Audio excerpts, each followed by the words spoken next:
దేవునికి మహిమ కలుగును గాక. కొద్దిసేపు మనం దేవుని వాక్యాన్ని విందాం. ఏదైనా వాక్య ధ్యానం కొరకు 2వ రాజుల గ్రంథం 2వ అధ్యాయం మొదటి 2 వచనాలని మనం ధ్యానం చేద్దాం. యెహోవా సుడిగాలి చేత ఏలియాను ఆకాశమునకు ఆరోహణము చేయింపబో కాలమున ఏలియాయు ఎలీషాయు కూడి గిల్గాలు నుండి వెలుచుండగా ఏలియా, యెహోవా నన్ను బేతేలునకు పొమ్మని సెలవిచ్చున్నాడు గనుక నీవు దయచేసి ఇక్కడ ఉండమని ఎలీషాతో అనెను. ఎలీషా, యెహోవా జీవము తోడు, నీ జీవము తోడు, నేను నిన్ను విడువనని చెప్పగా వారిద్దరును బేతేలునకు ప్రయాణము చేసిరి. హల్లెలూయా. ఈరోజు 2వ అధ్యాయంలో నుండి కొన్ని విషయాలు మనం నేర్చుకోబోతూ ఉన్నాం. మరి ముఖ్యంగా ఈ 2వ అధ్యాయం నుండి ఎలీషా యొక్క పరిచర్య ఆరంభించబడుతూ ఉంటుంది. ఇప్పటిదాకా ఏలియా చేసినటువంటి పరిచర్య, ఆయన చేసిన అద్భుత కార్యాలు మనం చూస్తూ వచ్చాం. ఇప్పుడు ఏలియా ఆరోహణం అయిపోయే సమయం ఆసన్నమైంది. ఇక ఆయన తరువాత ప్రవక్తగా ఉండడానికి అభిషేకింపబడిన వాడు ఎలీషా. ఈ 2వ అధ్యాయం నుండి ఆయన పరిచర్య ఆరంభించబడుతుంది. అయితే ఎలీషా పరిచర్యని ఆరంభించక మునుపు ఏలియా నుండి ఏం ఆశించాడు అనే వివరాలు మనకి 2వ అధ్యాయంలో ఉంటాయి. 2వ అధ్యాయంలో ఆరంభ వచనంలో ఏలియా ఏ విధంగా దేవుని సన్నిధిలోనికి కొనిపోబోతున్నాడో ఆ వివరాలు కూడా దేవుడు మనకి తెలియజేశాడు. ఏలియా ఏ స్థలంలో ఆయన దేవుని సన్నిధికి ఎత్తబడబోతున్నాడు, ఏ యొక్క సమయంలో ఎత్తబడబోతున్నాడు, ఏ విధంగా ఆయన ఎత్తబడబోతున్నాడో ఈ వివరాలన్నీ కూడా దీంట్లో వ్రాయబడ్డాయి. ఎందుకు దేవుడు ఈ విషయాన్ని కూడా ప్రత్యేకంగా రాయించి పెట్టాడు అనంటే, అంత్యదినములలో ముఖ్యంగా క్రీస్తు రాకడ సమయంలో దేవుని యొక్క సంఘము ఎత్తబడే విధానము 2 రకాలుగా ఉంటుంది.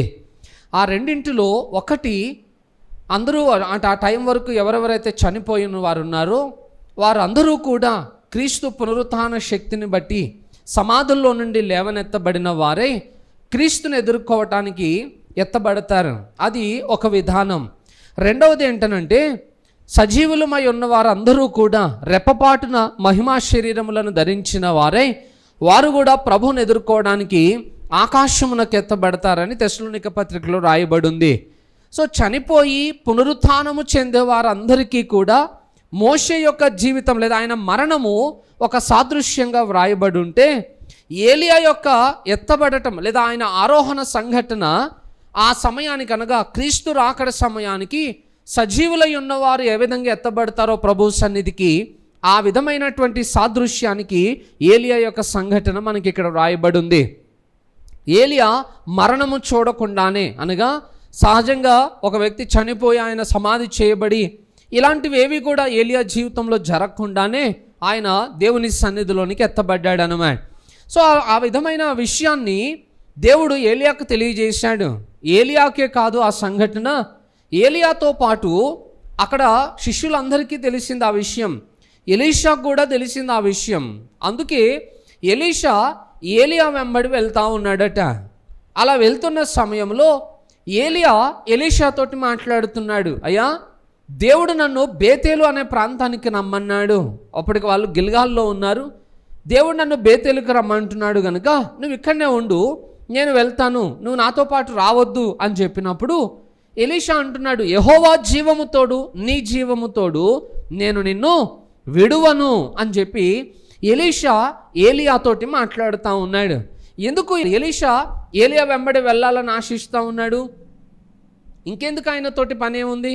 ఎలాగా ఏలియా ఎత్తబడబోతున్నాడు కదా, ఏలియా యొక్క స్థానంలో పరిచర్య చేయవలసిన వాడు ఎలీషానే కాబట్టి ఆ పరిచర్యను కొనసాగిస్తే అయిపోతుంది కదా అని మనం ఆలోచన చేస్తూ ఉంటాం. కానీ ఎలీషా జీవితంలో మనం ఆలోచన చేస్తే, ఎలీషా దేవుని యొక్క అభిషేకము కొరకు చాలా ఆశతోటి ఉన్నాడట. సహజంగా ఈ కాలంలో మనం పరిచర్యను గురించి ఆలోచన చేస్తే, పరిచర్య అని అనగానే చాలామందికి ఒక ఉన్నతమైన స్థానమో లేకపోతే అధికారమో అనేటువంటి ఆలోచన చాలామంది కలిగి ఉంటారు. అంటే ఒక హై పొజిషన్ ఉండాలి, ఆ హై పొజిషన్లోనికి మనం రావాలి, లేకపోతే ఒక అధికారాన్ని మనం కలిగి ఉండగలగాలి. వీటిని కలిగి ఉండడమే సేవ అనేటువంటి భావన ఈరోజు సమాజంలో వచ్చేసింది. అందుకొరకే చాలామంది పరిచర్య చేసే విషయానికి వచ్చేటప్పటికి దేవుడు మనకి పని చేయడానికి ఎన్ని అవకాశాలు ఇచ్చినా కూడా ఆ అవకాశాలని మనం వినియోగించుకోలేకపోతా ఉన్నాం. కారణం ఏంటంటే మనం పొజిషన్స్ని దృష్టిలో పెట్టుకుంటూ ఉన్నాం. సో పరిచర్య అని అనగానే కేవలం దేవుని మందిరంలోనే చేసేదే కాదు, లేదా స్టేజ్ మీద మాత్రమే జరిగించేది కాదు. పరిచర్య చేయాలనే మనస్సు మనకుందనుకోండి, దేవుడు మనం ఏ స్థలంలో ఉన్నా మనకు అవకాశాలను ఇస్తాడు. ఎవరైతే ఆ అవకాశాలను వాడుకోగలుగుతారో దేవుడు ఖచ్చితంగా వారి ద్వారా ఆయన కార్యములను కొనసాగించగలుగుతాడు. కానీ ఇప్పటి కాలంలో పరిచర్య చేయాలి అని అంటే ఒక స్టేజ్ కావాలి, ఒక పొజిషన్ కావాలి. దాని కొరకు ఈరోజు చాలామంది ప్రాకులాడుతూ ఉన్నారట. నేను పరిచర్యకు వచ్చిన కొత్తలో, అప్పటికి ఇంకా ట్రైనింగ్లో ఉన్నాను, నన్ను పాస్టర్ గారు ఒక ప్రాంతానికి తీసుకెళ్లారు. అక్కడ పాస్టర్స్ అసోసియేషన్ ఎలక్షన్ ఒకటి జరుగుతూ ఉంది. అప్పటి వరకు ఒక ప్రెసిడెంట్, ట్రెజరర్, వైస్ ప్రెసిడెంట్ ఎవరో ఉన్నారు. ఇక వాళ్ళ టైం అయిపోయింది. ఇప్పుడు వాళ్ళ ప్లేస్లో కొత్త వాళ్ళని సెలెక్ట్ చేసుకోవాలి. దాని కొరకు వాళ్ళు ప్రార్థన చేసి ఎన్నుకోవట్లేదు, ఎలక్షన్ పెట్టారు. ఏ పాస్టర్స్ ఎవరికి ఎన్ని ఓట్లు వేస్తారో ఆ ఓటింగ్ను బట్టి వాళ్ళని ఏ పొజిషన్లోనికి తీసుకోవాలో ఆ పొజిషన్లోకి తీసుకుంటారు అన్నమాట. సహజంగా వెళ్ళి బయట ఎలక్షన్స్ ఎలా జరుగుతాయి అలాగే జరిగాయి. కాకపోతే ఎలక్షన్స్ జరగక మునుపు ఒక ఆయన ప్రసంగం చేయడం మొదలుపెట్టాడు. ఆ ప్రసంగం కూడా దేని కొరకు అనంటే ఒక నాయకత్వం మీద ఆయన ప్రసంగం చేయడం మొదలుపెట్టాడు అన్నమాట. ఆయన ప్రసంగం చేస్తుంటే కింద నుంచి ఇంకొక ఆయన, మాకు తెలిసిన వాక్యాలు నువ్వు కొత్తగా చెప్పాల్సింది ఏమీ లేదు, తొందరగా ఎలక్షన్ ఏదో పెట్టేసేయండి అని అనేసి ఫ్రస్ట్రేషన్ని వ్యక్తపరుస్తూ ఉన్నాడు అన్నమాట. ఇంతలో ఆ వాతావరణం అంతా కూడా ఒక గందరగోళంగా మారిపోయింది. ఎలక్షన్స్ కోసం కొట్లాటలు అన్నమాట. ప్రెసిడెంట్గా నేను ఉంటానా అంటే నేను ఉంటాను, నా పేర్లు రాయండి అని అట్లా. అదంతా కూడా ఒక భౌతికమైన స్థలంలాగా మారిపోయింది. అది చూస్తే ఆ స్థలంలో ఉండడానికి కూడా మనసు రాక మేము ఆ ప్లేస్ని వదిలిపెట్టేసి వచ్చేస్తూ ఉన్నాం. అలా వచ్చేస్తున్నప్పుడు వాళ్ళు ఏమనుకుంటున్నారంటే, మన ప్రవర్తన చూసి నచ్చకాలు వెళ్ళిపోతున్నారు చూడండి అని అంటున్నారు. కానీ వారి వైఖరిని మాత్రం మార్చుకోవడానికి ఇష్టపడట్లేదు. ఇంకా అదే ఆ ఆశ అన్నమాట, నేను ప్రెసిడెంట్ని అవ్వాలి, నేను ట్రెజరర్ని అవ్వాలి, నాకు అధికారం కావాలి అని. నాకు అర్థం కాని విషయం ఏంటంటే అప్పటికి వాళ్ళందరూ కూడా సేవలో ఉన్నారు, పరిచర్య చేస్తూనే ఉన్నారు. వారి పరిచర్యకి ఈ స్థానములకు ఎలాంటి సంబంధం లేదు. అయినా కూడా ఒక ఆశ. ఎందుకంటే ఇప్పటిదాకా సంఘములో ఉన్న విశ్వాసుల మీదనే మనం అధికారం కలిగి ఉన్నాం, కానీ ఇప్పుడు పాస్టర్ల మీద కూడా అధికారం సంపాదించాలి. నేను ఏం చెప్తే దానికి పాస్టర్లు లోబడాలి, అందరూ నా కంట్రోల్లో ఉండాలి అనేటువంటి భావన వాళ్ళకు వచ్చేసింది. దాని వలన అధికారము కొరకు వారు ప్రాకులాడుతూ ఉన్నారట. పరిచర్య చేయడానికి ప్రెసిడెంట్ పదవికి సంబంధం ఏం లేదు. కానీ ఈరోజు దేవుడు ఎందుకు మనల్ని పిలుచుకున్నాడో ఆ పనిని పక్కన పెట్టేసి ప్రజలు స్థానముల కొరకు, ఆ పొజిషన్స్ కొరకు ప్రాకులాడుతూ ఉన్నారట. ఒక పక్క సేవ పాడైపోతూ ఉంది, సంఘం చల్లా చెదురైపోతూ ఉంది, విశ్వాసులు త్రొట్టెళ్ళిపోతూ ఉన్నారు. అయినా కూడా సేవకులు దాని గురించి పట్టించుకునే స్థితిలో లేరట. నాకు అధికారం కావాలి, నేను గొప్పవాడిని అనిపించుకోవాలనే భావనలో చాలా రకాలుగా వ్యర్థమైన ప్రయత్నాలు చేసుకుంటూ దేవుని పనిని వారు నిర్లక్ష్యం చేస్తూ ఉన్నారు. బట్ ఎలీషా స్థానమును కోరుకోవట్లేదు. నిజానికి ఆయన సంతోషించాలి. ఎందుకనంటే ఇన్ని రోజులు ఏలియా చేతుల మీద మనం నీళ్లు పోస్తూ ఏదో ఉపచార పరిచర్య చేశాం, ఇప్పటికి ఎట్టకేలకి మన ఆశ నెరవేరింది, మనకు కూడా అధికారం దొరికింది, ఏలియా వెళ్ళిపోతేనే బాగున్ను, ఆయన తొందరగా ఇక్కడ నుండి కదిలితే బాగున్ను, మనము పెత్తనం చేయొచ్చులే అనే ఆశ సహజంగా మానవునికి వచ్చేస్తుంది. బట్ ఎలీషాకి ఇప్పుడు స్థానంతో సంబంధం లేదు, పొజిషన్తో ఆయనకు అవసరం లేదు. ఒకవేళ నిజంగా ఎలీషా అదే ఆశించాడు అనుకోండి, ఆయన అసలు పరిచర్యకు కూడా రావాల్సిన అవసరమే లేదు. ఎందుకు? ఎలీషా పరిచర్యకు రాకమునుపే ఆయన చాలా ఉన్నతమైన స్థితిలో ఉన్నవాడు. 12 అరకల చేత తన పొలములో ఆయన దున్నిస్తూ ఉన్నాడట. 12వ అరకను ఆయన దున్నుతూ ఉన్నాడు. సో ఉన్నతమైన స్థానంలో ఉన్నాడు. పైగా ఎంతోమంది పనివారు ఆయన దగ్గర పని చేస్తున్నారు, వాళ్ళందరి మీద ఆయన అధికారం కలిగి ఉన్నాడు. మళ్ళా వాటి కోసము పరిచర్యకు రావాల్సిన అవసరం ఏముంది? ఆ వద్దనుకునే దేవుని పిలుపునకు లోబడి వాటిని విడిచిపెట్టేసి బయటకు వచ్చాడు. ఇంకా అలాంటప్పుడు ఎలీషాకి స్థానంతో అవసరం లేదు, పొజిషన్తో అవసరం లేదు. మరి ఏం కావాలి ఇప్పుడు ఎలీషాకి అని అంటే, నేను దేవుని కొరకు బలమైన పరిచర్య చేయాలి. ఎలీషా యొక్క ఆశ అదే. దేవుడు నాకు ఇచ్చిన అవకాశాన్ని నేను సద్వినియోగం చేసుకోవాలి. అలా చేయాలి అని అంటే దేవుని ఆత్మ చేత నేను నింపబడాలి, అభిషేకాన్ని నేను పొందుకోవాలి అనేది ఎలీషా యొక్క ఆలోచన. ఎందుకు ఆత్మనే ఆశిస్తున్నాడు, అభిషేకాన్ని ఎందుకు కోరుకుంటున్నాడు అనే దాని గురించి నేను మీకు తర్వాత వివరిస్తాను. కానీ పొజిషన్స్ విషయానికి వచ్చేటప్పటికి ఈరోజు మనము చాలా వరకు పొరపాటుగానే ప్రవర్తిస్తూ ఉన్నాం. ఆపర్చునిటీస్ దేవుడు చాలా ఇస్తూ ఉన్నాడు. మనం పనిచేసే స్థలంలో, చదువుకునే దగ్గర దేవుని సువార్తను ప్రజలకి ప్రకటించటానికి దేవుడు మనకు ఒక మంచి అవకాశాన్ని ఇచ్చాడు. కానీ బాధాకరమైన విషయం ఏంటంటే ఎన్ని అవకాశాలు దేవుడు ఇస్తున్నా ఇక్కడ మనమే మీటింగ్ ఆర్గనైజ్ చేయలేదు కదా సువార్త చెప్పడానికి, లేకపోతే ఇదేం చర్చ్ కాదు కదా పని చేయడానికి, ఇక్కడ స్టేజ్ లేదు కదా మనం పరిచర్య చేయడానికి, ఈ విధమైనటువంటి ఆలోచన విధానముతోటి దేవుడిచ్చిన ప్రతి అవకాశాన్ని మనం దుర్వినియోగం చేసుకుంటూ ఉన్నాం. స్థానమునకు పరిచర్యకు సంబంధం లేదు. దేవుడు నీకు ఎక్కడ ఏ పని చేయమని అవకాశం ఇచ్చినా ఆ పనిలో మనం కొనసాగడానికి ఇష్టపడితే దేవుడు అక్కడ మనల్ని బలపరిచి వాడుకోగలుగుతాడు. కానీ ఈరోజు సమాజంలో ప్రజలకి స్థానాల మీద ఉన్నటువంటి ఆశ పరిచర్య మీద లేదట. అన్నింట్లో ఆడంబరాలు కావాలి, ఘనత కోరుకుంటున్నారే తప్ప దేవుని మహిమ కొరకు పరిచర్య చేయట్లేదు. యేసుక్రీస్తు యొక్క జీవితాన్ని మనం పరీక్షిస్తే యేసుక్రీస్తు ఒక మాట అన్నాడు, నేను పరిచర్య చేయడానికి వచ్చాను కానీ చేయించుకొనుటకు రాలేదు అని అన్నాడు. ఆయన స్టేజ్ ఏంటి, ఆయన పొజిషన్ ఏంటి? నిత్యము దూతలు పరిశుద్ధుడు పరిశుద్ధుడు పరిశుద్ధుడు అని ఆయనను పొగుడుచూ ఉన్నారు. ఉన్నతమైన మహిమలో ఎవరూ సమీపించరాని తేజస్సులో వసించే దేవుడు ఆయన. ఆయనే తన స్థానాన్ని వదిలిపెట్టేసుకుని మన కొరకు ప్రాణం పెట్టడానికి భూమి మీదకి దిగి వచ్చాడు. ఆయన అంత ఉన్నతమైన పొజిషన్ని ఆయన వదులుకొని వస్తే మనమేమో ఆయన కొరకు పరిచర్య చేయడానికి పొజిషన్స్ని ఎక్స్పెక్ట్ చేస్తూ ఉన్నాం. పరిచర్య చేయాలి అని అనుకున్నప్పుడు ఏ చిన్న పని మన కన్నులు ఎదుటున్నా అది చేయడానికి నీకు అవకాశం ఉన్నప్పుడు వెంటనే పని చేయడానికి నువ్వు ఇష్టపడాలి. ఎవరు నిన్ను బొట్టు పెట్టి పిలాల్సిన అవసరం లేదు, ప్రత్యేకంగా ఎవరు నీకు చెప్పాల్సిన అవసరం కూడా లేదు. దేవుని పని చేసే అవకాశం నీకుంది, చేయాలనే ఆసక్తి నీకుంది, నీ కన్నులు ఎదుట ఆ పని ఉన్నప్పుడు దానిని చేయడానికి మనల్ని మనమే పురికొల్పుకోవాలట. కానీ చాలామంది కింద జరిగే పనులని ఎవరు ఇష్టపడరు. అందరికీ స్టేజ్ అపీరియన్సే కావాలి, హై పొజిషన్సే కావాలి. ఎందుకంటే అలాంటి వాటినే ప్రజలు గౌరవిస్తారనేటువంటి భావన. దయచేసి ఈరోజు ఇక్కడున్న మన జీవితంలో స్థానానికి మనకేమీ విలువ లేదు. ఎంత ఉన్నతమైన పొజిషన్ అయినా అది దేవుని ఎదుట చాలా అల్పమైనదే.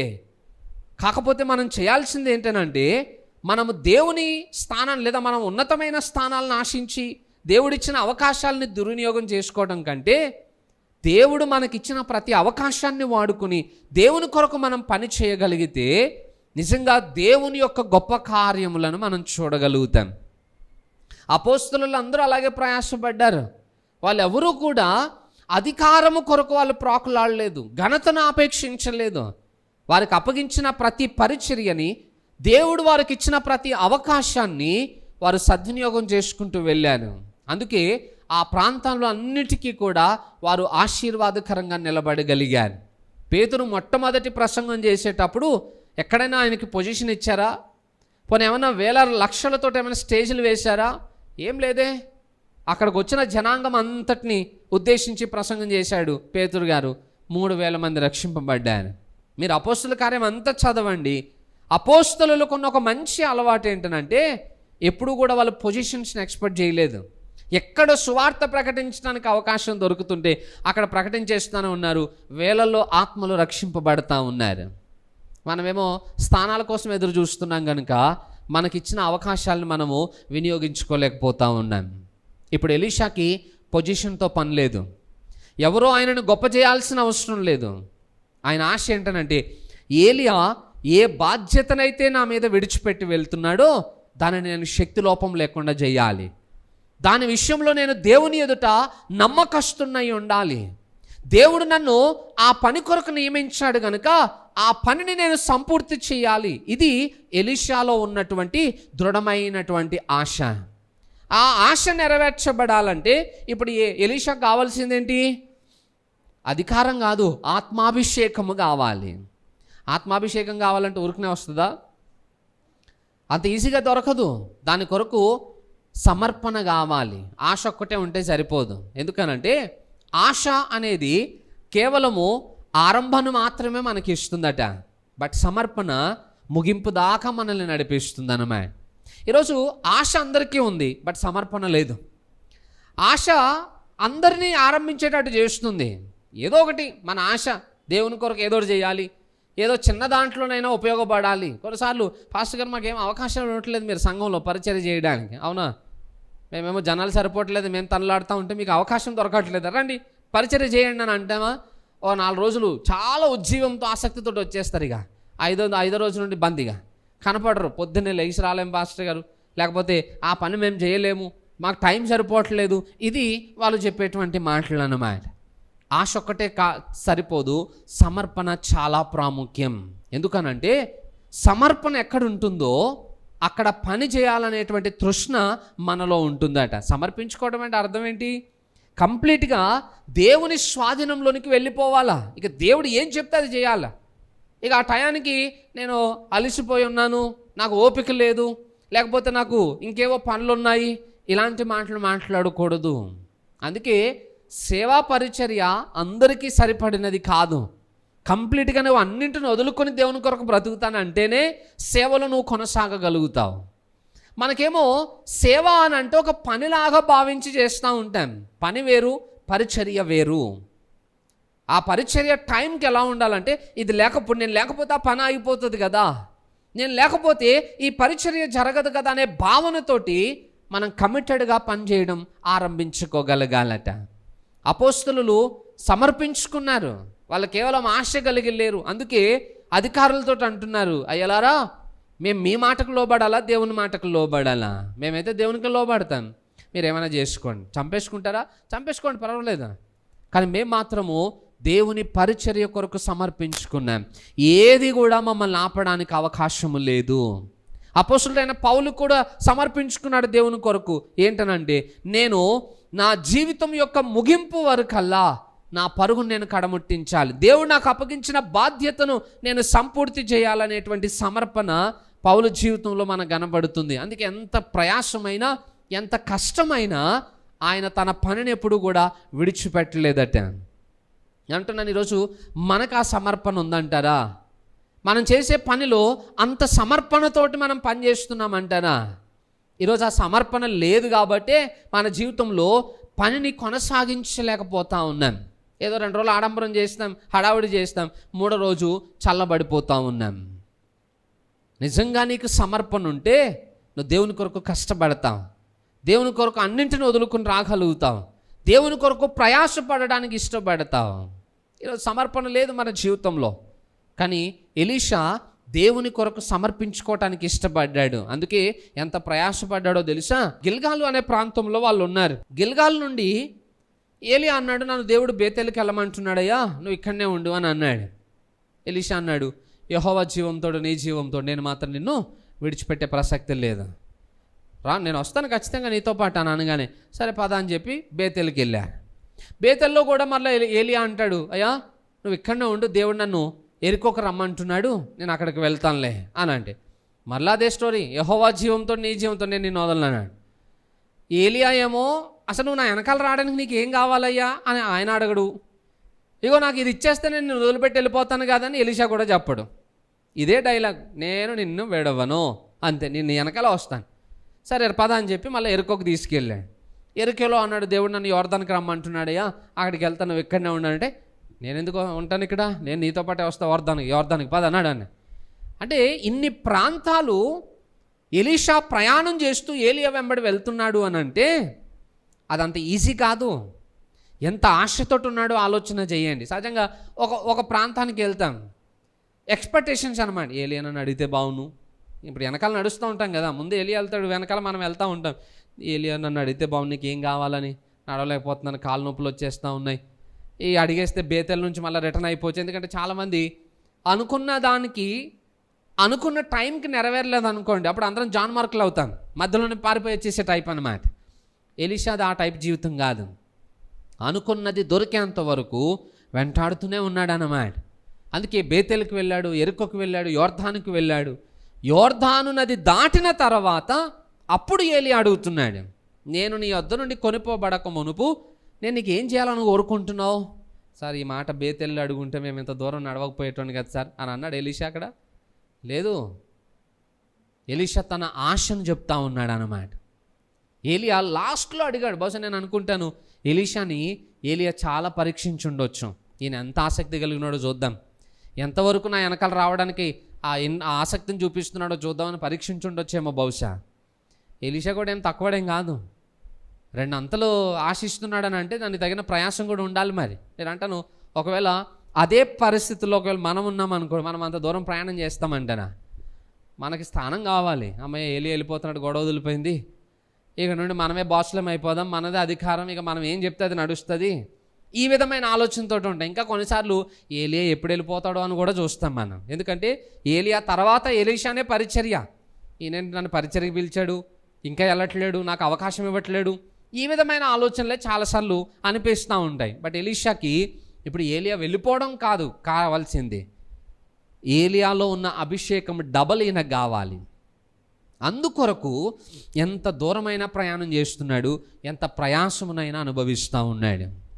గుర్తుపెట్టుకోండి, సమర్పణ మనలో కూడా అట్టి ఆలోచనను పుట్టిస్తుందట, అట్టి ప్రయాసానికి ఇష్టపడేటట్టుగా చేస్తుందట. ఈరోజు మనకు ఆ సమర్పణ లేదు కాబట్టి ఎక్కడ ఉన్న వాళ్ళము అక్కడనే ఉండిపోయాం. ఏ విధమైన ప్రతిఫలము మనము దేవుని దగ్గర నుండి చూడలేకపోతా ఉన్నాం. సమర్పణతో కూడిన పరిచర్య వేరు, సమర్పణ లేని పరిచర్య వేరు. ఎందుకనంటే సమర్పణతో చేసే పరిచర్య చాలా గొప్పది, అది చాలా విలువైనది కూడా. అది మనకు లేకపోతే మన పరిచర్యలో మనం ఎప్పటికీ కూడా అభివృద్ధిని చూడలేం. అందుకే ఎలీషా ఎంత దూరమైన ప్రయాణం ఆ 4 కాదు, ఇంకో 10 గ్రామాలు తిరగమన్నా కూడా ఏలియా వెనకాల వెళ్తూనే ఉంటాడు. ఎందుకనంటే ఆయన కావాల్సింది దొరికేంత వరకు ఎలీషా ఏలియాని విడిచిపెట్టకూడదనే నిర్ణయంతో ఉన్నాడు అన్నమాట. నెక్స్ట్ 3వ విషయం ఏంటనంటే, ఎలీషా ఏమని అడుగుతున్నాడట ఏలియాని?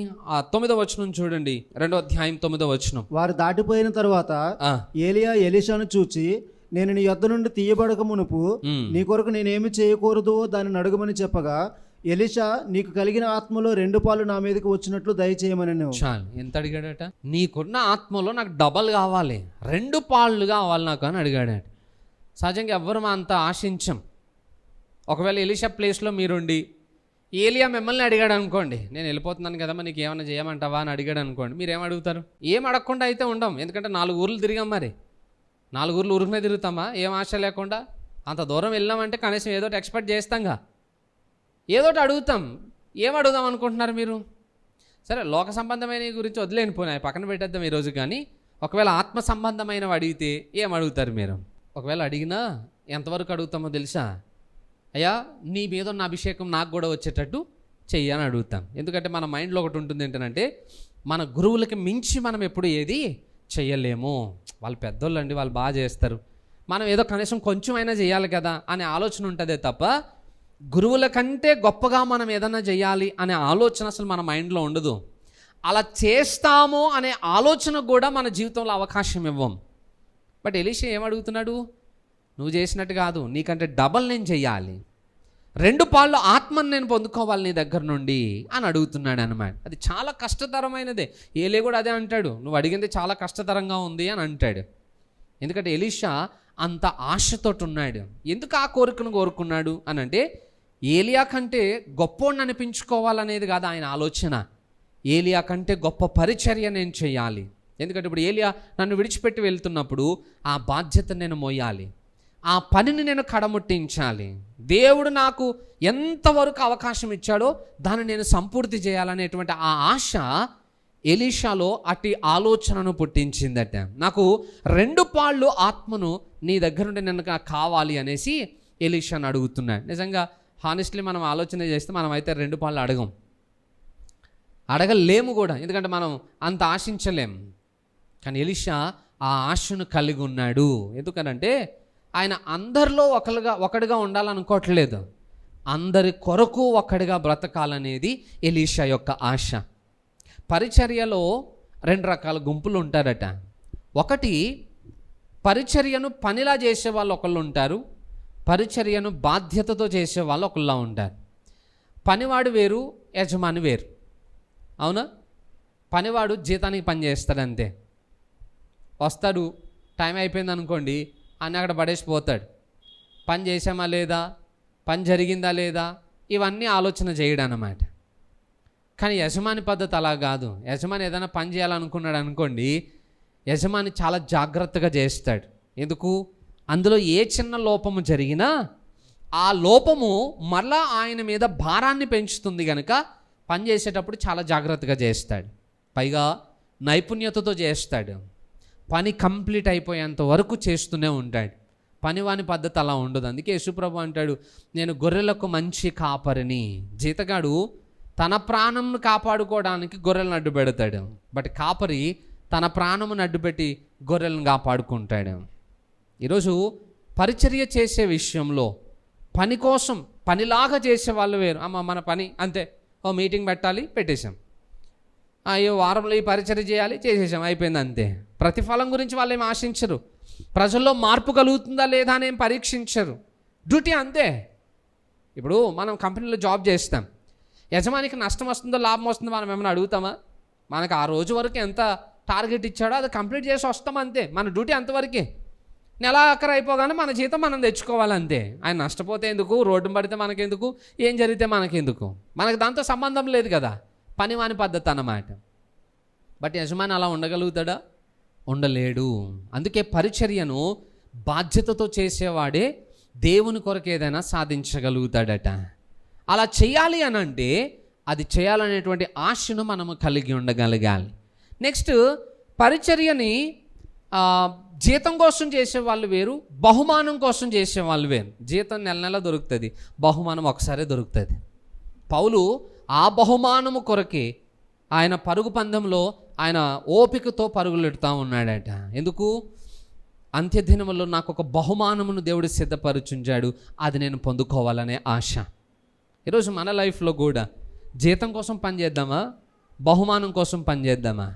సమర్పణ కలిగిన వాడే బహుమానం కోసం పని చేయగలుగుతాడు.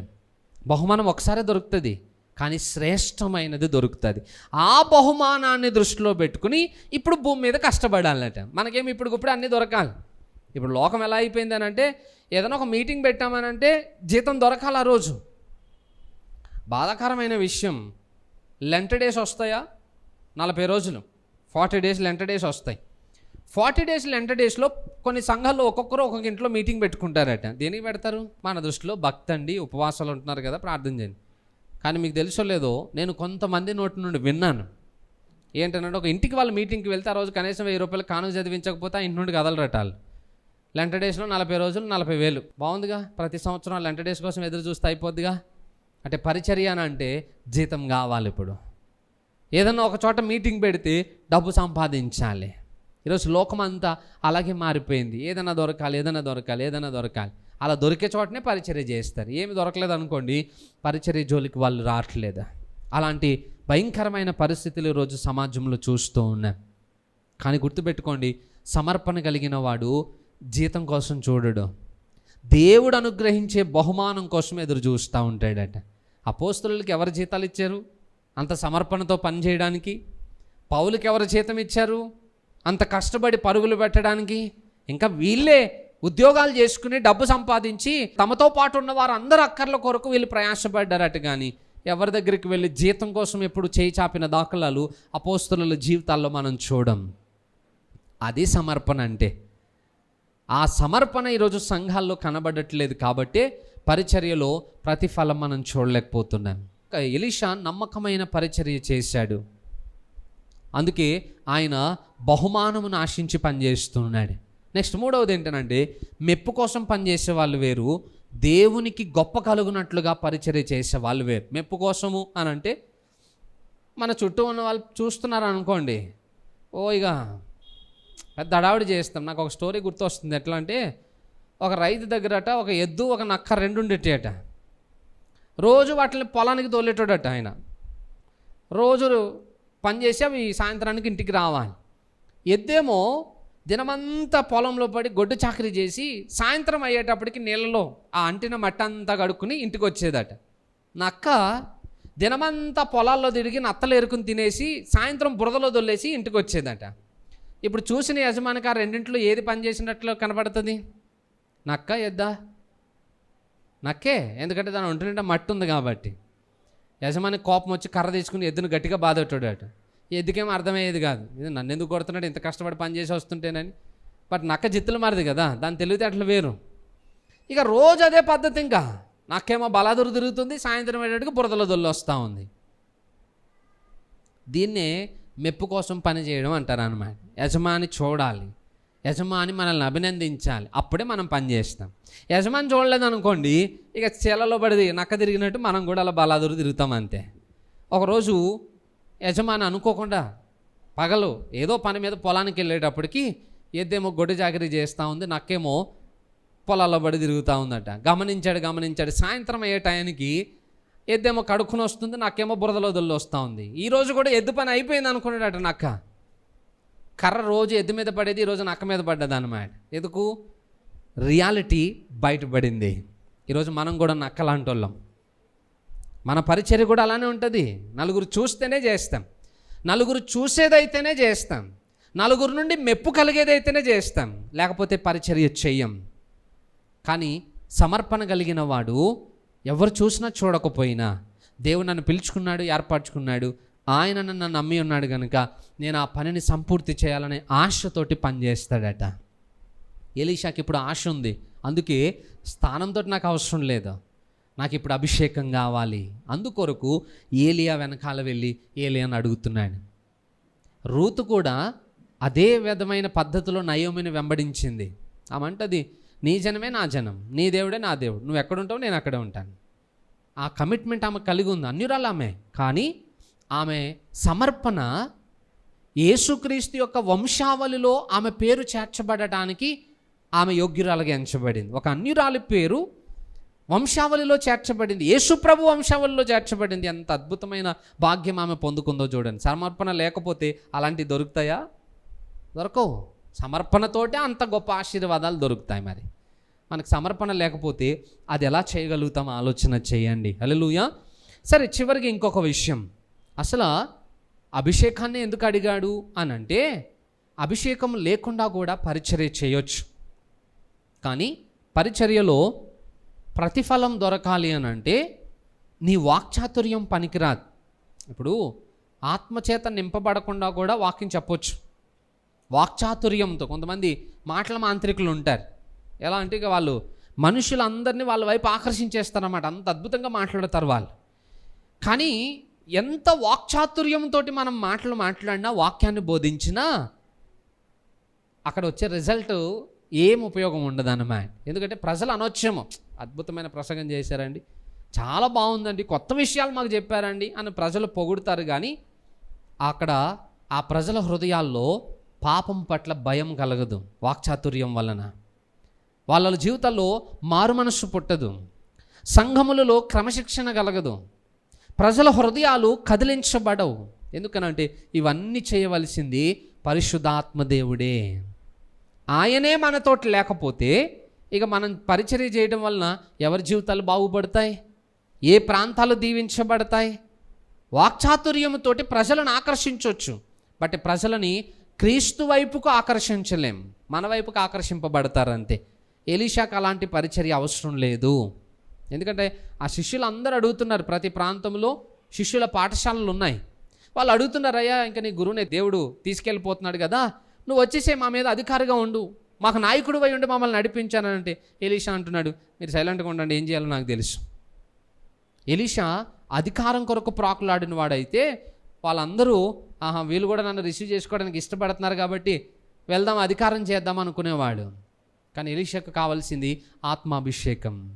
ఆయన పరిచర్యలో దేవుని గొప్పతనం ఏంటో ప్రజలకు అర్థం కావాలి, అనేకులకు ఆయన ఆశీర్వాదకరంగా ఉండాలి, తన కాలంలో ఒక బలమైన పరిచర్య ఆయన చేయాలనేది ఆయన ఆలోచన. అందుకొరకు ఎలీషా ఆత్మాభిషేకం కొరకు ఏలియా వెనకాల పరుగులు పెడతా ఉన్నాడట. నిజంగానే దేవుడు ఎలీషా ఆశను తీర్చిన దేవుడు. 2 పాళ్ళు ఆత్మను ఆయన పొందుకున్నాడు. ఏలియా కంటే ఎలీషా రెట్టింపు పరిచర్యను ఆయన చేశాడట. ఇంకా ఒక మాటలో చెప్పాలంటే ఎలీషా చనిపోయిన తర్వాత ఆయన డెడ్ బాడీ, కుళ్ళిపోయిన ఆయన శవము లేదా ఆయన ఎముకలు కూడా పరిచర్య చేశాయి. తెలుసు కదా, నేను ఆ సందర్భం వచ్చినప్పుడు మీకు జ్ఞాపకం చేస్తాను. కానీ అంటే ఎలీషా ఎంత అభిషేకాన్ని పొందుకున్నాడో ఆలోచన. చనిపోయిన తర్వాత కూడా ఆయన శరీరంలో ఉన్న ప్రభావం పోలేదట. అంటే ఈరోజు మనము ఆ అభిషేకంతో పరిచర్య చేస్తే ఎంత అద్భుతంగా కార్యాలు చూడగలుగుతామో ఆలోచన చేయండి. అందుకే ఈరోజు దేవుని ఆత్మను అడగడం నేర్చుకుందాం. ప్రభా, నీ ఆత్మచేత నన్ను నింపు నాయన. ఎందుకంటే నేను ఆత్మచేత ఎప్పుడైతే నింపబడతామో మనకి క్రమశిక్షణ వస్తుంది. ఆత్మచేత ఎప్పుడైతే నింపబడతామో మన లోపములు సరిదిద్దబడతాయి. ఎందుకంటే పరిశుద్ధాత్మ దేవుడు తప్పు చేయాలన్న ఆలోచన వచ్చిన ప్రతిసారి మనల్ని గద్దిస్తాడు, మన లోపముల విషయమై మనల్ని హెచ్చరిస్తాడు. అప్పుడు సరిదిద్దుకుని వెళ్ళి పరిచర్య చేస్తే అద్భుతమైన పరిచర్య చేయగలుగుతాం. ఇప్పుడు ఎలా అయిపోయిందని అంటే పరిచర్య అంటే ఒక పని, మీటింగ్ పెట్టాలి అంతే, వెళ్ళిపోదాం. మనం ఎలా ఉన్నామా? అసలు మనం ఇలా ఉండి పరిచర్య చేస్తే దేవుడు ఏమైనా కార్యం చేస్తాడా? సిద్ధపాటు పట్ల ఆసక్తి లేదట ప్రజలకి, పరిచర్య పట్లనే ఆసక్తి. వెళ్ళి మీటింగ్ చేసేయాలి, వచ్చేయాలి అంతే. నువ్వు సిద్ధపడలేవు, అసలు నీతో పాటు పరిశుద్ధాత్మ దేవుడే రావట్లేదు అక్కడికి. నువ్వు చేసే పరిచర్య ఎవరి జీవితాలకు ఆశీర్వాదాన్ని తీసుకుని వస్తుంది? సో మనం ఒక స్థలంలో అడుగు పెట్టామనంటే అక్కడ దేవుని సన్నిధిని ప్రజలు అనుభవించాలి. అలా అనుభవించాలనంటే నీ జీవితము మొదట దిద్దుబాటులోనికి రావాలి. అది కేవలం దేవుని ఆత్మ వలననే సాధ్యమవుతుంది, కానీ మన బలంతో సాధ్యమయ్యేది కాదు. అందుకు ఎలీషా ఏలియా నుండి 2 పాళ్ళు ఆత్మను అడుగుతున్నాడట. ఈరోజు మనం కూడా దేవుని అడుగుదాం. ఎందుకంటే దేవుడు వాగ్దానం చేశాడు, తనను అడుగు వారికి ఎంతో నిశ్చయంగా ఆత్మను అనుగ్రహిస్తానన్నాడు. సో ఈరోజు మనం అడుగుదాం, ప్రభువా, నేను చేసే పనిలో నీ కార్యం నేను చూడాలి, అందుకొరకు నీ ఆత్మచేత నన్ను నింపుదేవని ఎవరైతే అడుగుతారో దేవుడు వారి ఆశను తీర్చి వారి జీవితాల్లో కార్యం చేయబోతా ఉన్నాడు.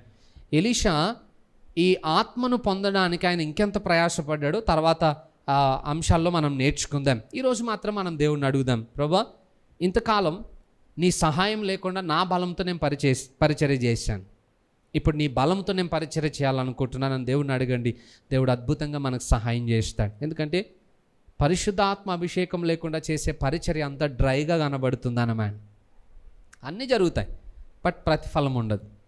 ఇప్పుడు దాకా చేసాం అలాగా, ఇప్పుడుతో దానికి పులి స్టాప్ పెట్టి ఇప్పుడు ఆత్మతో పరిచర్య చేయడం నేర్చుకుందాం. ఒక్కసారి ఆ టేస్ట్ మనకు తగిలింది అనుకోండి, మళ్ళా పరిచర్యలో నుండి వెనకకు తిరగాలనే ఆలోచన కూడా మన హృదయంలోనికి రాదు. మంచిది, కొద్ది మాటలు దేవుడు దీవించునుగాక. తల్ల వంచి కళ్ళు మూసుకుని ప్రార్థన చేసుకుందాం. పరిశుద్ధుడా మా ప్రియ పరలోకపు తండ్రి, నీకు వందనాలు అయ్యా. ఎలీషా జీవితంలో నుండి మాకు నేర్పించిన ఈ శ్రేష్టమైన పాఠములను బట్టి నీకు మహిమ చెల్లిస్తున్నాను. మేము నేర్చుకున్న ప్రతి మాట మా జీవితంలో ఫలించాలి నాయనా.